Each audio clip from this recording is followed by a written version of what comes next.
Halo kawan-kawan semua, para pendengar Mirengaken Channel.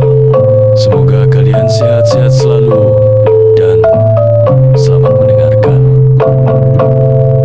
Pagi di kampung Cempaka selalu dimulai dengan aroma wangi roti dari rumah Bu Rini, kicauan burung murai dari kandang Pak Tono, dan sapaan hangat para ibu yang menyapu halaman sambil bergosip kecil. Semua terasa damai, tenang, dan sangat bersahabat. Kecuali satu rumah bercat abu-abu pucat di ujung gang dengan pagar besi berwarna hijau lumut, berdiri membisu seolah menolak bersosialisasi. Tidak pernah terdengar suara tawa, tidak ada bau masakan yang menggoda, dan yang paling penting, tidak pernah terlihat pemiliknya ikut ronda malam atau sekadar menyapa tetangga. Namanya Bu Wida, tapi warga lebih sering menyebutnya Bu Wida sang penjaga pagar, bukan tanpa alasan. Karena setiap pagi, tepat pukul 6, ia akan menyiram bunga di depan pagar sambil melirik ke kiri dan kanan dengan tatapan curiga. Anak-anak takut melintasi rumah itu. Bahkan kucing pun tampaknya menghindari terasnya. Teh Sari, sendal kamu kemana satu lagi? Tanya Bu Rini sambil memiringkan kepala. Sari memandang kaki kirinya yang hanya beralas satu sendal jepit warna biru. Loh, iya, tadi waktu ke warung masih lengkap. Mereka berdua langsung menoleh ke arah pagar hijau yang berdiri dingin di ujung gang. Pasti lagi dimakan anjing peliharaannya Bu Wida, bisik Bu Rini. Itu anjing galaknya kayak anak kos pas akhir bulan.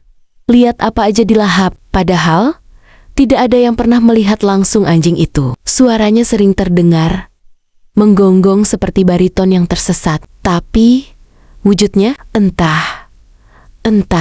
Ada yang bilang itu bukan anjing, tapi suaranya Bu Wida sendiri yang menirukan gonggongan buat nakutin maling. Kejadian sendal hilang bukan yang pertama. Sebulan lalu Pak Udin kehilangan ember, dan yang lebih aneh, ember itu balik seminggu kemudian. Bersih kinclong, seperti habis dipoles pakai sabun wangi.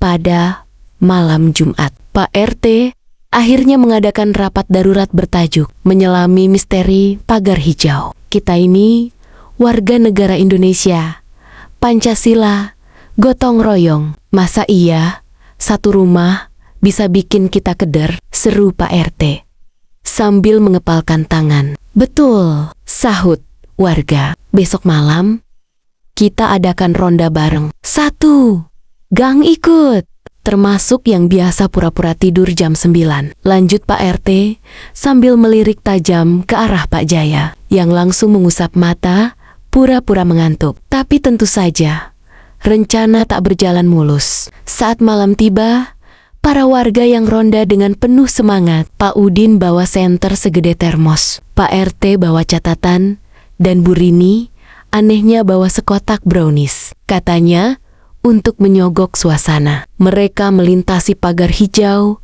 dengan hati-hati. Tak ada suara, tak ada cahaya. Tiba-tiba, gu, 3 orang lari, 2 jatuh. Brownies melayang ke angkasa dan mendarat pas di atas kepala Pak Jaya. Setan mana yang lepaskan bulldozer bersuara anjing itu? Teriaknya. Dari dalam rumah, lampu menyala, tirai bergeser. Sebuah mata muncul di balik kaca, lalu hilang. Tak ada yang tidur nyenyak malam itu. Keesokan paginya, suasana di warung kopi Mang Ojo lebih ramai dari biasanya. Biasanya, topik pembicaraan seputar harga minyak goreng atau sinetron malam tadi. Tapi, kali ini lain. Semua mata memandang Pak RT yang duduk di tengah dengan ekspresi seperti detektif dadakan. Kita harus ubah strategi. Ronda gagal karena terlalu frontal,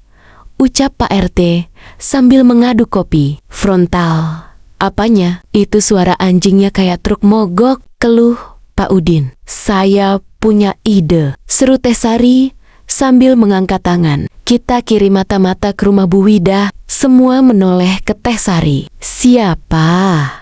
Siapa? Tanya Pak RT. Teh Sari menunjuk Doni, si remaja yang terkenal jago ngintip, tapi sering kepergok karena bersin alergi debu. Astaga, Jia yang ngintip kucing kawin aja ketahuan, sahut Bu Rini sambil geleng-geleng. Tapi tak ada pilihan lain. Doni pun menerima misi dengan penuh semangat dan bonus, seplastik gorengan dari warung Mang Ojo. Malam hari, Doni menyelinap ke depan rumah Bu Ida. Ia mengenakan jaket hitam, topi dan kacamata hitam. Padahal sudah pukul 9 malam. Ia membawa buku catatan, senter kecil, dan sebatang lidi.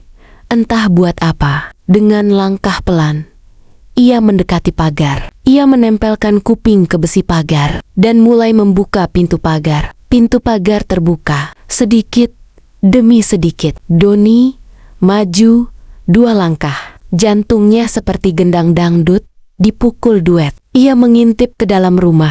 Gelap, tapi tiba-tiba dari dalam terdengar suara, "Dangdut, goyang dumang, ayo goyang dumang." Doni ternganga. Ia bahkan mengenali lagu itu, lagu favorit ibunya. Penasaran, Doni nyalakan senter kecil, mengarahkannya ke halaman. Di sana, di balik pohon mangga, Bu Wida sedang joget sendiri dengan boneka kucing oranye di tangannya. Astaga! Astaga! Doni refleks berteriak. Bu Wida menoleh cepat. Tatapannya tajam, sangat tajam. "Siapa di sana?" bentaknya. Doni panik. Ia lari terbirit-birit sambil meneriakkan sesuatu yang tidak bisa dimengerti. Satu hal yang pasti, ia meninggalkan sandal jepitnya di depan pagar. Esoknya, sandal itu kembali, sudah dicuci dan diberi pita. Pagi itu, Bu Rini pergi ke pasar untuk membeli sayuran dan tentu saja mengumpulkan gosip segar. Namun, saat sedang menawar tomat, matanya menangkap sosok familiar di kios sebelah. Bu Wida. Bu Wida berdiri dengan jaket abu-abu, topi lebar, dan kacamata hitam seperti artis yang menyamar. Ia sedang membeli lem tikus, permen karet, dan 2 kilo terigu. Lem tikus? Buat apa coba? Bisik Bu Rini pada dirinya sendiri. Masa dia jebak sandal-sandal kita? Tak tahan dengan rasa penasaran, Bu Rini pun mencoba mendekat. Pura-pura memilih cabai. Bu Wida ya? Waduh, saya sampai nggak ngenalin, sapa Bu Rini dengan suara ceria yang dipaksakan. Bu Wida menoleh pelan, wajahnya datar. "Ibu siapa ya?" tanyanya. Tanpa ekspresi, Bu Rini nyengir. "Kikuk, saya Bu Rini, tetangga ibu yang rumahnya depan gang, punya pohon jambu. Ibu pasti sering lihat saya nyapu depan rumah. Hehe." "Oh," jawab Bu Wida singkat. Lalu pergi sambil membawa kantong belanjaan. Bu Rini tertegun, tapi sesuatu menarik perhatiannya. Di kantong belanja Bu Wida ada DVD dangdut lawas. 2 hari kemudian, kehebohan terjadi. Sebuah surat undangan tergantung di pagar setiap rumah di Kampung Cempaka. Tulisan tangan rapi, berkop sederhana, kepada warga Kampung Cempaka. "Saya Wida mengundang Bapak, Ibu, Saudara, Saudari untuk hadir dalam acara makan malam sederhana di rumah saya. Hari Sabtu, pukul 7 malam. Hormat saya." Wida, warga, heboh. Suasana seperti mau lebaran campur pemilu. "Dia undang kita. Beneran? Beneran? Ini jebakan gak sih?" tanya Pak Jaya.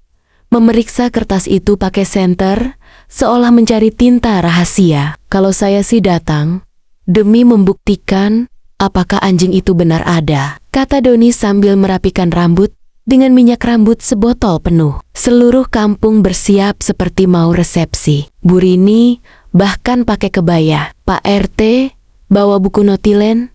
Siapa tahu bisa bikin laporan. Anak-anak pakai baju rapi dan bawa senter buat jaga-jaga.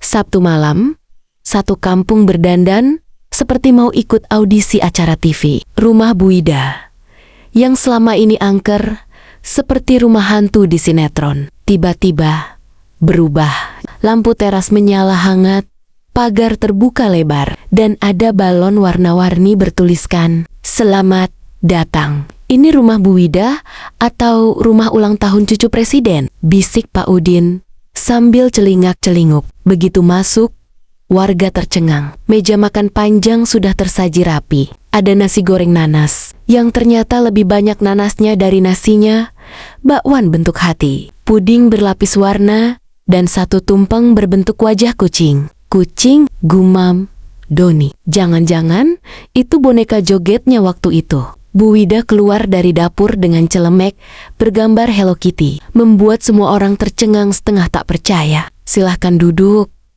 katanya dengan senyum kecil. Senyum, Pak RT sampai menjatuhkan sendok karena syok. Setelah makan malam dan 3 kali nambah nasi oleh Pak Jaya, suasana mulai mencair. Warga tertawa, ngobrol, dan tak satu pun diserang anjing misterius. Bu Rini pun memberanikan diri bertanya, "Bu Ida, kalau boleh tahu, kenapa selama ini ibu seperti menjauh dari warga?" Suasana hening, bahkan kucing tetangga yang lewat pun menahan napas. Bu Ida menatap piringnya, lalu berkata pelan, "Saya ini orang baru. Dulu saya tinggal di kota. Suami saya baru meninggal tahun lalu. Anak saya tinggal di luar negeri. Saya pindah ke sini, bukan untuk menyendiri, tapi saya malu. Tak tahu cara bersosialisasi, takut salah bicara." Semua terdiam. Doni sampai menurunkan gorengan dari mulutnya. "Lalu anjing itu?" tanya Pak Udin pelan. "Itu suara dari aplikasi di HP saya," jawab Bu Ida sambil mengangkat ponsel. "Saya nyalakan tiap malam supaya rumah ini gak diganggu maling." "Lah!" seru Pak RT. "Saya kira itu Rottweiler kelaparan. Tapi kenapa boneka kucing joget, Bu?" Sela Teh Sari. Bu Ida tertawa kecil. "Itu terapi saya. Saya stres waktu pindah. Joget bikin saya lebih tenang." Warga pun serempak tertawa. Lucu, mengharukan, dan agak ajaib. Sejak makan malam itu, suasana kampung Cempaka berubah total. Bu Ida, yang dulunya ditakuti, kini jadi bahan rebutan warga. Bukan karena gosip, tapi karena kue cucurnya yang legit dan gorengan isi bihun yang renyah. Seperti perasaan waktu gajian, ia mulai rajin ikut arisan, menyumbang lagu di karaoke RT, dan anehnya jadi sangat dekat dengan Doni, yang kini jadi anak magang dapur di rumah Bu Ida. Warga pun sepakat mengganti nama. Julukan penjaga pagar menjadi Bunda Pagar. Dengan catatan pagar hijau itu akhirnya dicat ulang jadi warna kuning ceria. "Saya kira ibu dulu serem, ternyata cuma salah cat pagar," kata Pak Jaya sambil tertawa. Sebulan kemudian, saat ulang tahun Bu Ida, warga kampung diam-diam menyiapkan kejutan. Doni bertugas mengalihkan perhatian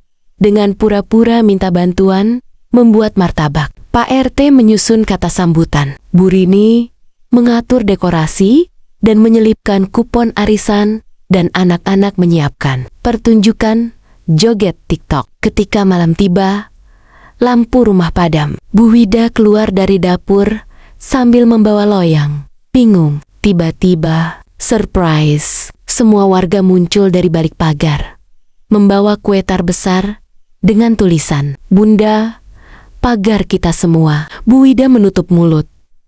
Matanya berkaca-kaca. "Ya ampun, saya pikir saya cuma punya boneka kucing." Pak RT maju, menyerahkan bingkisan. Sebuah celemek bordir dengan tulisan, "Warga tergaul kampung Cempaka." Sejak malam itu, tak ada lagi gosip horor tentang rumah pagar hijau. Yang ada hanya tawa, gorengan, dan suara joget TikTok dari halaman depan. Dan Doni, ia akhirnya berhasil mengintip dapur Bu Ida, tapi kali ini dengan izin. Terima kasih kawan-kawan, semua yang telah mendengarkan. Tetap sehat Selalu jaga kesehatan dan jangan lupa bahagia.